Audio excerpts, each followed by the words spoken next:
autonomous action here now in our 30-second qualification match. 973, the three-time world champions, already going for center line no. Picking one up with an under the bumper intake. Making one in on the blue alliance side of the field. However, red, it seems, going to be having a more productive autonomous routine. 29-14 in favor of that red alliance as the drivers take their controls. 32-55 trying to get APs onto their side of the field.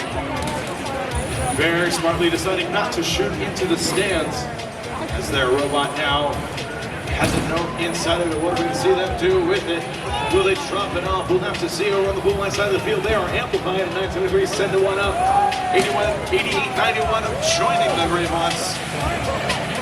And it's going to be the Blue Alliance making up some of the deficit that they had after autonomous, 32-30 in favor of red at the moment. But we'll see have to see how that changes over the next 90-ish seconds. That's 32-55, send another one inside that red alliance amp. 60-72 not hanging out midfield. They're going to be trying to interrupt the cycling of this Blue Alliance.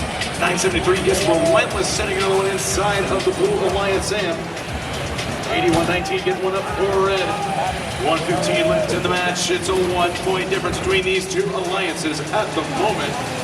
88-91 trying to get the Blue Alliance ahead. They get it. 1 point now is the Blue Alliance lead, but an amplified shot sends red back ahead.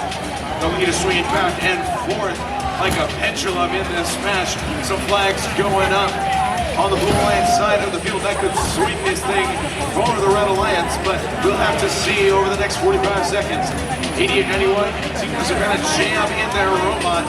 With how close this match has been, this could prove devastating for this Blue Alliance as the SuperNURDs get ready, lined up just a little bit outside on that shot. No. 973 and an amplified speaker trying to get another one in. Will that get them? They are within 3 points of this Red Alliance. Now it's 5. 88-91 trying to get another one up for Blue. 7 points the difference now as we go into 20 seconds left in the match. 60-72 over there on the Red Alliance side of the field. Going to go for one last cycle as we have just about 5 seconds left in this match. Not going to be seeing a lot of climbs, just pure scoring as time expires.